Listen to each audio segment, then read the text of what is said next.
ದಯವಿಟ್ಟು ಸಮಾಧಾನ ಹಣ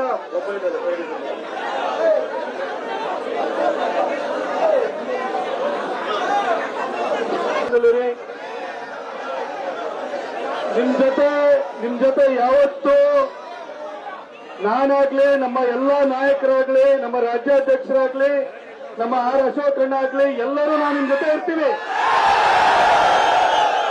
ದಯವಿಟ್ಟು ಇದು ಪೊಲೀಸ್ ಸ್ಟೇಷನ್, ನ್ಯಾಯ ಕೇಳಕ್ಕೆ ಅಂತ ನಾವೆಲ್ಲ ಇಲ್ಲಿ ಸೇರಿದ್ದೀವಿ. ಹಾಗಾಗಿ ದಯವಿಟ್ಟು ಸಮಾಧಾನದಿಂದ ಮಾತುಗಳು ನೋಡೋಣ.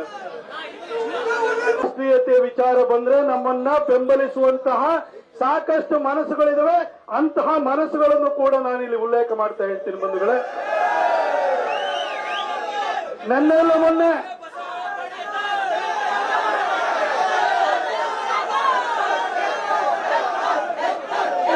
ಆದಿತ್ಯನಾಥ್ ಬೇಕಲ್ವಾ,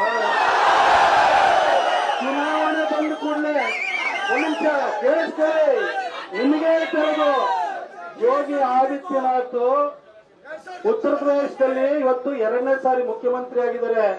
ಆದ್ರೆ ಉತ್ತರ ಪ್ರದೇಶ ಜನ ಚುನಾವಣೆ ಬಂದಾಗ ನನ್ ಗೌಡ, ನಾ ಲಿಂಗಾಯತ, ನಾ ಕುರುಬ, ನಾ ಎಸ್ಸಿ ಆಗಿ ಓಟ್ ಹಾಕಲ್ಲ, ಅವ್ರು ಹಿಂದೂಗಳಾಗಿ ಓಟ್ ಹಾಕ್ತಾರೆ. ನೀವು ಚುನಾವಣೆಗೆ ಬಂದ ಕೂಡಲೇ ಉದಯಣ್ಣ ಕವರಿಗೆ ಕಾಸ ಕೊಟ್ಟ ಅಕ್ಷತೆ ಇಟ್ಟನ್ನು ಓಟ್ ಹಾಕ್ತೀರಿ ನೀವು.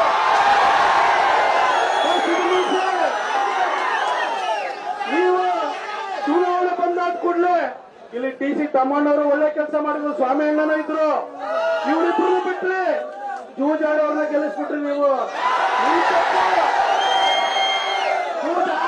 ಗೆಲ್ಲಿಸಿದ್ರಿ. ನೀವು ಚುನಾವಣೆ ಬಂದಾಗ ಕವರಿ ಕಾಸ ಹಾಕೋರ್ನ, ಜೂಜಾಡ್ಸೋರ್ನ ಗೆಲ್ಲಿಸ್ಬಿಟ್ಟು ಯೋಗಿ ಆದಿತ್ಯನಾಥ್ ಬರ್ಬೇಕು ಅಂದ್ರೆ ಅಲ್ಲಿಂದ ಕಟ್ಟ ಬರ್ಬೇಕಾ? ನಮ್ಮ ಹತ್ರನೂ ಆ ಶಕ್ತಿ ಇದೆ, ಅದಕ್ಕೆ ಅವಕಾಶ ಮಾಡ್ಕೊಳ್ಬೇಕಾದ್ರೆ ನೀವು ಸೇರ್ಬಿಟ್ಟು ಬರೀ ಘೋಷಣೆ ಹಾಕಿದ್ರೆ ಸಾಕಾಗಲ್ಲ. ಮನೆಗೆ ಹೋಗಿ ಆದ ಕೂಡ ನೀವು ಹಿಂದೂಗಳಾಗಿ ಒಗ್ಗಟ್ಟಾಗಿರ್ಬೇಕು ಬಂಧುಗಳೇ. ನೇರವಾಗಿ ವಿಚಾರಕ್ಕೆ ಬರ್ತೀನಿ ಬಂಧುಗಳೇ. ಹೋರಾಟಗಳಿಗೆ ಬೆಂಬಲವಾಗಿ ಬೆಂಗಾವಲಾಗಿ ನಿಂತಿರುವಂತಹ ಜೆಡಿಎಸ್ನ ಎಲ್ಲ ಮುಖಂಡರೇ,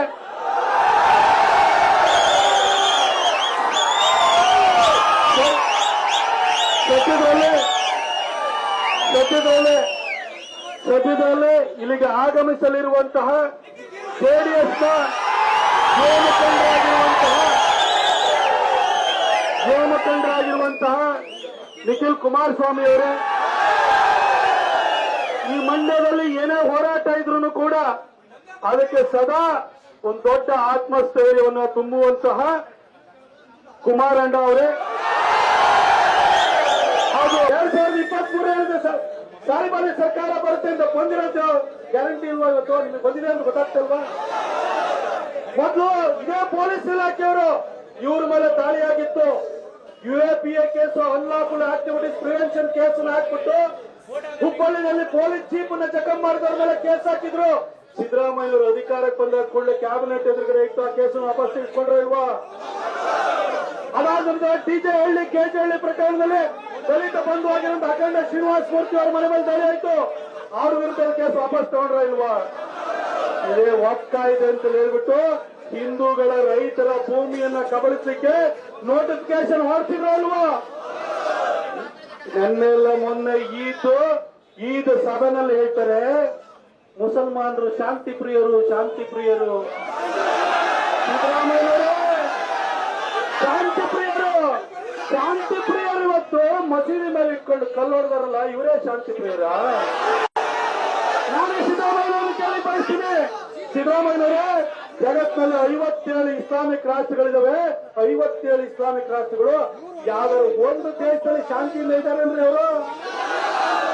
ಅವ್ರು ಎಲ್ಲೆಲ್ಲಿ ಮೈನಾರಿಟಿ ಇದ್ದಾರೆ, ಬೇರೆಯವ್ರನ್ನ ಶಾಂತಿಯಿಂದ ಇರಕ್ ಬಿಟ್ಟಿದ್ದಾರೆ ಅಂದ್ರೆ ಮತ್ ಹೆಂಗ ಶಾಂತಿ ಪ್ರಿಯರು ಅಂದ್ಮೇಲೆ ಮದ್ದೂರಿನಲ್ಲಿ ಯಾಕ್ರಿ ಕಲ್ಲೊಡಿತಾರೆ? ಇದೇ ಮಂಡ್ಯ ಜಿಲ್ಲೆ ನಾಗಮಂಗಲದಲ್ಲಿ ನಮ್ಮ ಗಣೇಶನ್ನು ಕೂಡ ಬಂಧಿಸಿ ಕರ್ಕೊಂಡು ಹೋಗುವಂತ ಸ್ಥಿತಿ ಬಂದೋಯ್ತು. ಇವತ್ತು ನಮ್ಮ ಮದ್ದೂರಿನಲ್ಲಿ ಈ ಪರಿಸ್ಥಿತಿ ಬಂದಿದೆ ಬಂಧುಗಳೇ.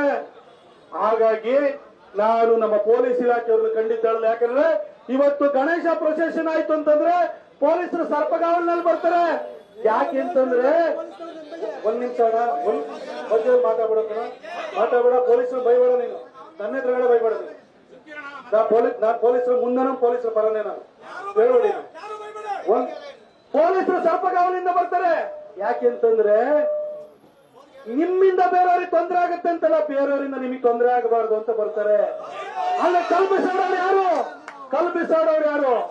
ಕಲ್ಪಿಸಾಡೋರು ಈ ದೇಶದಲ್ಲಿ ಹುಟ್ಟಿ ಇಲ್ಲಿ ನೀರು ಕುಡಿದು ಇಲ್ಲಿ ಅನ್ನ ತಿಂದು ಗಡಿ ಆಚೆಗೆ ನಿಷ್ಠೆ ಇಟ್ಕೊಂಡಿರುವಂತವ್ರು ಅವ್ರು ಕಲ್ಪಿಸಾಡ್ತಾರೆ ಅಂತ ಬರ್ತಾರೆ ಇವತ್ತು ನಾನು ಪೊಲೀಸ್ ಇಲಾಖೆಗೆ ಸ್ಪೆಸಿಫಿಕ್ ಆಗಿ ಇಷ್ಟೇ ನಂದು ಮನವಿ ನಮ್ಮ ಎಲ್ಲ ಹಂಗೆಲ್ಲ ಮಾತಾಡ್ಬೇಡ ಬಾಯ್ ಮುಚ್ಕೊಳ ಕೆಟ್ಟ ಮಾತಾಡ್ಬೇಡ ಮಾತಾಡ ನೀವು ಇದೇ ತರ ಬೈಯೋದಾದ್ರೆ ನಾನು ಇಲ್ಲಿಂದ ಹೊರಟೋಗ್ತೀನಿ ಮಾತಾಡೋಣ ನೀವು ಬೈಬೇಡ ನೀನು ಅಂತ ಕೆಟ್ಟದ್ದಲ್ಲ ಪೊಲೀಸ್ ಇಲಾಖೆಯವರು ಇವತ್ತು ಎಲ್ಲಾ ಕಡೆ ಗಣೇಶ ಪ್ರೊಸೆಷನ್ ಚಿಕ್ಕ ಪುಟ್ಟದಾದ್ರೂ ಕೂಡ ನಮ್ಮ ಪ್ರೊಟೆಕ್ಷನ್ ಬಂದು ನಿಂತ್ಕೊಳ್ತಾರೆ ಆದ್ರೆ ಇವತ್ತು ಪೊಲೀಸ್ ಇಲಾಖೆನ ನೀವು ಬೈತಿರಲ್ಲ ಪೊಲೀಸ್ ಇಲಾಖೆ ಇದೇ ಉತ್ತರ ಪ್ರದೇಶದಲ್ಲಿರುವಂತಹ ಪೊಲೀಸರು ನಮ್ಮ ಪ್ರೊಸೆಷನ್ಗಳಲ್ಲಿ ಬಂದು ಅವರು ಟೀಚರ್ಗೆ ಡಾನ್ಸ್ ಮಾಡ್ತಾರೆ ಯಾಕೆ ಹೇಳಿ ಅಲ್ಲೊಬ್ಬ ಯೋಗಿ ಆದಿತ್ಯನಾಥ್ ಇದ್ದಾರೆ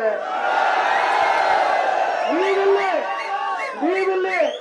ತಾಲಿಬಾನಿ ಮನಸ್ಥಿತಿ ಇರುವಂತ ಸಿದ್ದರಾಮಯ್ಯನನ್ನು ಕೂರಿಸ್ಬಿಟ್ಟು ಯೋಗಿ ಆದಿತ್ಯನಾಥ್ ಅವರನ್ನು ನಿರೀಕ್ಷೆ ಮಾಡಕ್ಕಾಗಲ್ಲ ಇವತ್ತು ರಾಜ್ಯದಲ್ಲಿ ಯೋಗಿ ಆದಿತ್ಯನಾಥ್ ಅವರ ಮನಸ್ಥಿತಿ ಇಟ್ಕೊಂಡ್ರ ಅಧಿಕಾರ ಕೂರಿಸಿದ್ರೆ ಇದೇ ಪೊಲೀಸರು ನಮ್ಮ ಜೊತೆ ಅವರು ಸ್ಟೆಪ್ ಹಾಕಿರೋರು ಪೊಲೀಸರು ಹೋಗಬೇಡಿ ನೀವು ಅವರು ಕಾನೂನು ಸುವ್ಯವಸ್ಥೆನ ಕಾಪಾಡಬೇಕು ಅಂತ ಹೇಳಿ ಅವ್ರಿಗೆ ಮನ್ಸಿರುತ್ತೆ ಮೇಲ್ಗಡೆಯಿಂದ ನಿಮಗೆ ನಾಗಮಂಗಲದಲ್ಲಿ ಆರ್ಡರ್ ಏನ್ ಬಂತು ಗೃಹ ಸಚಿವರು ಬಂದ್ರ ಕಲ್ಪಿಸಾಡದಾಗ ಬಂದ್ರ ಅಂಗಡಿಯಿಂದ ಸುಟ್ಟಾಕ್ದಾಗ ಬಂದ್ರ ಸಣ್ಣ ಪುಟ್ಟ ಘಟನೆ ಅಂದ್ರು ಅಂತವ್ರು ನೀವು ಅಧಿಕಾರದಲ್ಲಿ ಕೂರಿಸ್ಬಿಟ್ಟು ಪೊಲೀಸರನ್ನ ಯಾಕೆ ಬೈತೀರಿ ಬೈಯಕ್ ಹೋಗ್ಬೇಡಿ ಬಂಧುಗಳು ನಾನು ಇಷ್ಟೇ ಸ್ಪೆಸಿಫಿಕ್ ಆಗಿ ಪೊಲೀಸ್ ಇಲಾಖೆ ಎಲ್ಲ ವರಿಷ್ಠ ಅಧಿಕಾರಿಗಳಿದ್ರಿ ನಮ್ಮ ಹುಡುಗರದು ನಮ್ ಡಿಮಾಂಡ್ ಇಷ್ಟೇನೆ ಅಲ್ಲಿ ಪ್ರೊಸೆಷನ್ ಹೋಗ್ತಾ ಇರ್ಬೇಕಾದ್ರೆ ಕಲ್ಲು ಬಿಸಾಡಿದ್ರಲ್ಲ ನೀವು ಮುಂಜಾಗ್ರತಾ ಕ್ರಮ ಕೈಗೊಂಡಿದ್ರೆ ಆದ್ರೂ ಮಸೀದಿ ಒಳಗಡೆ ಜಪ್ತಿ ಮಾಡಕ್ಕೆ ಸಿದ್ದರಾಮಯ್ಯ ಬಿಡಲ್ಲ ನನಗೆ ಗೊತ್ತು ಆದ್ರೆ ನಮಗೆ ಪೊಲೀಸ್ ಇಲಾಖೆಯವರು ನಮಗೆ ಸ್ಪಷ್ಟವಾಗಿ ಭರವಸೆ ಕೊಡಬೇಕು ಆ ಮಸೀದಿ ಒಳಗಡೆ ಕಲ್ಲು ಹೆಂಗ್ ಹೋಯ್ತು ತಂದವ್ರು ಯಾವನು ಆ ಮುಲ್ಲ ಯಾವನವನು ಆ ಮುಲ್ಲ ಅರೆಸ್ಟ್ ಆಗಬೇಕು ಆ ಕಲ್ಲು ಬಿಸಾಡಿದವರು ಅರೆಸ್ಟ್ ಆಗಬೇಕು ಹಾಗೆ ನಮ್ಮಲ್ಲಿ ಇಲ್ಲಿ ನಮ್ಮ ಹೆಣ್ಮಕ್ಳು ಬಂದು ಪ್ರೊಟೆಸ್ಟ್ ಬಂದ್ರೆ ಅಲ್ಲಿ ಒಬ್ಬ ಹೆಣ್ಮಕ್ಳ ಮೇಲೆ ಅವರಿಗೆ ಲಾಠಿ ಚಾರ್ಜ್ ಮಾಡ್ತಿರಲ್ಲ ಯಾರ ಲಾಠಿ ಚಾರ್ಜ್ಗೆ ಅವಕಾಶ ಮಾಡಿಕೊಟ್ಟಂತವ್ರು ಅವ್ರ ಮೇಲೆ ಲಾಠಿ ಬೀಸದವ್ರು ಯಾರಿದವ್ರೆ ಆ ಅಧಿಕಾರಿಗಳ ಮೇಲೂ ಕೂಡ ಆಕ್ಷನ್ ಆಗಬೇಕು ಪೊಲೀಸ್ ಇಲಾಖೆ ಮೇಲೆ ನಾವು ವಿಶ್ವಾಸ ಇಡಬೇಕು ಅಂತಂದ್ರೆ ಆ ಡಿಜೆ ಆಫ್ ಮಾಡಿಸ್ತವ್ರೆ ಪೊಲೀಸ್ ಇಲಾಖೆ ಮೇಲೆ ನಾವು ವಿಶ್ವಾಸನ ಈಗಲೂ ನಮ್ಮೆಲ್ಲ ಪೊಲೀಸ್ ಇಲಾಖೆಯ ಅಧಿಕಾರಿಗಳಿಗೆ ನಿಮಗೆ ಭರವಸೆ ಕೊಡ್ತೀನಿ ನಮ್ಮ ಹುಡುಗರು ಯಾರು ಕೂಡ ಕಲ್ಲೊಡೆ ಸಂಸ್ಕೃತಿಯಿಂದ ಬಂದವರಲ್ಲ ಆತ್ಮರಕ್ಷಣೆಗೋಸ್ಕರವಾಗಿ ವಾಪಸ್ ತಿರುಗಿ ನಿಲ್ತಾರಷ್ಟೇ ಆಮೇಲೆ ಒಂದು ಯೋಚನೆ ಮಾಡಿ 700 ವರ್ಷಗಳ ಕಾಲ ಇಸ್ಲಾಮಿಕ್ ರೂಲ್ ಇರ್ಬೋದು 200 ವರ್ಷ ಬ್ರಿಟಿಷ್ ರೂಲ್ ಇರ್ಬೋದು ಇಷ್ಟಾಗಿ 80% ಹಿಂದೂಗಳಿದ್ದಾರೆ ಅಂದ್ರೆ ನಮ್ಮ ಹತ್ರ ಹೋರಾಟದ ಮನೋಭಾವನೆ ನಮ್ಮ ಹತ್ರ ನಾವು ಆದರ್ಶವಾಗಿ ಶಿವಾಜಿ ಮಹಾರಾಜರನ್ನ ಇಟ್ಕೊಂಡಿದ್ದೀವಿ ರಾಣಾ ಪ್ರತಾಪ್ ಇಟ್ಕೊಂಡಿದ್ದೀವಿ ನಮ್ಮವರು ಯಾರ ಮೇಲೂ ಕೂಡ ದೌರ್ಜನ್ಯ ಮಾಡಿದ್ದ ಉದಾಹರಣೆ ಇಲ್ಲ Hindus never act only react ಅವ್ರು ಯಾರಿಗೂ ಕಲ್ಪಿಸೋದನ್ನ ಸುಮ್ಮನೆ ಬಿಡಲ್ಲ ಆ ಪೊಲೀಸ್ ಇಲಾಖೆಗೆ ದಯವಿಟ್ಟು ಮನವಿಯನ್ನು ಮಾಡ್ಕೊಳ್ತೀನಿ ನಾವು ಶಾಂತಿಯುತವಾಗಿ ತೆರಳುತ್ತೀವಿ ಆದ್ರೆ ನೀವು ಸ್ಪೆಸಿಫಿಕ್ ಆಗಿ ನಮಗೆ ಭರವಸೆ ಕೊಡಿ ಆ ಮುಲ್ಲನ್ನು ಅರೆಸ್ಟ್ ಮಾಡ್ತೀರಾ ಅದೇ ರೀತಿಯಲ್ಲಿ ಕಲ್ ತಗೊಂಡೋಗಿದ್ದಾರಲ್ಲ ಆ ಕಲ್ ತಗೊಂಡೋಗಿರೋರು ಯಾರು ಆ ಮಸೀದಿನ ಬಾಗಿಲು ಮುಚ್ಚಿಸ್ಬೇಕು ನೀವು ಯಾಕಂದ್ರೆ ಮಸೀದಿ ಒಳಗಡೆ ಕಲ್ ಬಿತ್ತಲ್ಲ ನಿಮ್ ಮೈಸೂರಿನಲ್ಲಿ ಕ್ಯಾತ್ಮಾರ್ನಹಳ್ಳಿನಲ್ಲೂ ಕೂಡ 2015ರಲ್ಲಿ ಇದೇ ಸಿದ್ದರಾಮಯ್ಯನವರು ಇರ್ಬೇಕಾದ್ರೆ ರಾಜು ಮಾಡ್ರ ಕೇಸ್ ಆಯ್ತು ಅವತ್ತಿನ ಇವತ್ತರೆಗೂ ಮಸೀದಿ ತೆಗೆಕ್ ಬಿಟ್ಟಿಲ್ಲ ಅವತ್ತು ಮಸೀದಿ ಮುಚ್ಚಿದ್ದೀನಿ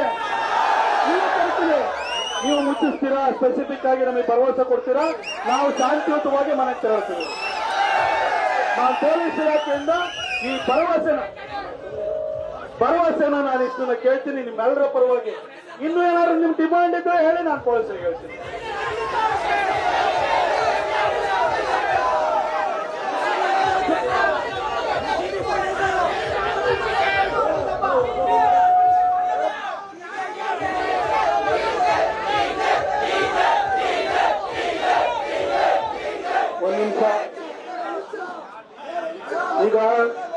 2023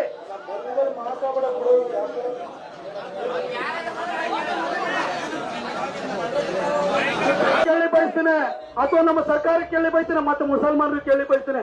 ಅಲ್ಲೊಂದ್ ಬಿಟ್ರೆ ದೇವ್ರಿಲ್ಲ ದೇವ್ರಿಲ್ಲ, ನಿಮ್ ದೇವ್ರ ಒಬ್ಬರೇ ಇರೋದ ಅಲ್ರೇ? ದೇವ್ರಿಲ್ಲ ಅಂತಿರಲ್ಲ, ಅರಬಿಂದ ಇಲ್ಲಿಗೆ ಯಾಕ್ರಿ ಬಂದಿದ್ರಿ ನೀವು?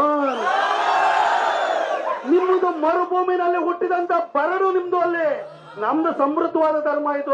ನೆಲ ಜಲನ ಪ್ರೀತಿಸ್ತೀವಿ. ನಾವಿಲ್ಲಿ ಇವ್ರ ಮಸೀದಿ ಎದುರುಗಡೆ ಒತ್ಕೊಳ್ಳೆ ಕೂಗ್ಬಾರ್ದಂತ ನೀವು ಮಾತ್ರ ಅಲ್ಲನ್ ಬಿಟ್ರೆ ದೇವ್ರಿಲ್ಲ ಅಂತ 3 ಹೊತ್ತು ಬಮ್ಮಡಿ ಬಜಾಯಿಸ್ತೀರಿ. ಅದನ್ನ ನಾವು ಕೇಳಿಸ್ಕೊಳ್ಳಲ್ವಾ? ಆಗ ಮಸೀದಿ ಎದುರುಗಡೆ ಒತ್ಕೊಳ್ಳೇದ್ ಮಾಡ್ಬೇಡಿ, ಮಸೀದಿ ಎದುರುಗಡೆ ಒತ್ಕೊಳ್ಳೆ ಡಿಜೆ ಹಾಕ್ಬೇಡಿ ಅಂತ ಹೇಳ್ತಿರಲ್ಲ.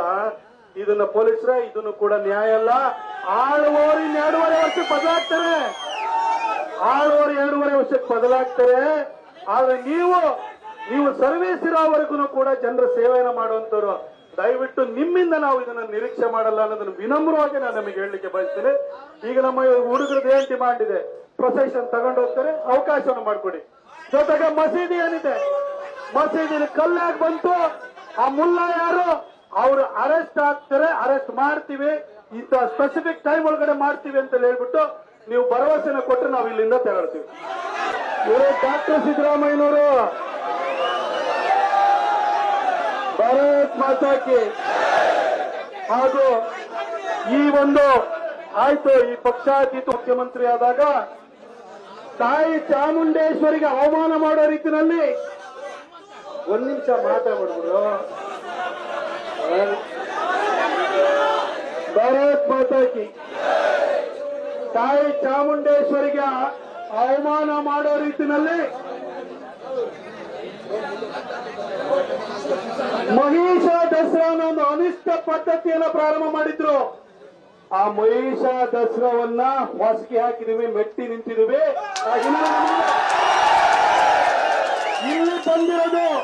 ಇಲ್ಲಿ ಬಂದಿರೋದು ಕೂಡ ಹಿಂದೂಗಳಿಗೆ ರಕ್ಷಣೆ ಕೊಡಬೇಕು, ಕಲ್ಲು ಬಿಸಾಡದವರಿಗೆ ಪನಿಷ್ಮೆಂಟ್ ಆಗಬೇಕು. ಅದಕ್ಕೋಸ್ಕರ ನಾವು ಇಲ್ಲಿ ಬಂದಿರೋದು. ಬಹಳ ದೊಡ್ಡ ಸಂಖ್ಯೆಯಲ್ಲಿ ಯುವಕರು ಸೇರಿದ್ರಿ. ನಿನ್ನೆ ರಾತ್ರಿಯಿಂದಲೂ ಹೋರಾಟ ಮಾಡ್ತಾ ಇದ್ದೀರಿ. ಹಾಗೆ ಈ ಹೋರಾಟಕ್ಕೆ ನಮ್ಮ ಮಾಧ್ಯಮ ಮಿತ್ರರು ಕೂಡ ನಮಗೆ ಸಹಕಾರ ಕೊಟ್ಟಿದ್ದಾರೆ. ಅವರ ಸಹಕಾರದಿಂದಲೇ ಇವತ್ತು ಇಡೀ ರಾಜ್ಯಕ್ಕೆ ಇಲ್ಲಿ ನಡೀತಾ ಇರೋದು ಏನು ಅನ್ನೋದು ಗೊತ್ತಾಗಿದೆ. ನೇರವಾಗಿ 1-2 ವಿಚಾರಗಳು ಬಂದಂತ ಸಂದರ್ಭದಲ್ಲಿ ಇದೇ ಮಂಡ್ಯಕ್ಕೂ ಬಂದಿದ್ದೆ. ನಾವು ಹೇಳಿದವತ್ತು ದಯವಿಟ್ಟು ನೀವು ಈ ಸಾರಿ ಏನಾದ್ರು ಕಾಂಗ್ರೆಸ್ಗೆ ವೋಟ್ ಹಾಕಿದ್ರೆ ಸ್ಥಾಪನೆ ಆಗೋದು ಕನ್ನಡಿಗರ ಸರ್ಕಾರ ಅಲ್ಲ, ತಾಲಿಬಾನಿ ಸರ್ಕಾರ ಅಂತ ಹೇಳಿದ್ದೆ. ಇವತ್ತು ಡೌಟ್ ಇದೆಯಾ? ದಯವಿಟ್ಟು ಪೊಲೀಸ್ ಇಲಾಖೆ, ಪೊಲೀಸ್ ಸ್ಟೇಷನ್, ಪೊಲೀಸರು ನಾನು ಯಾವತ್ತೂ ದೂರಲ್ಲ. ಡಿಜೆ ಆಫ್ ಮಾಡಪ್ಪ,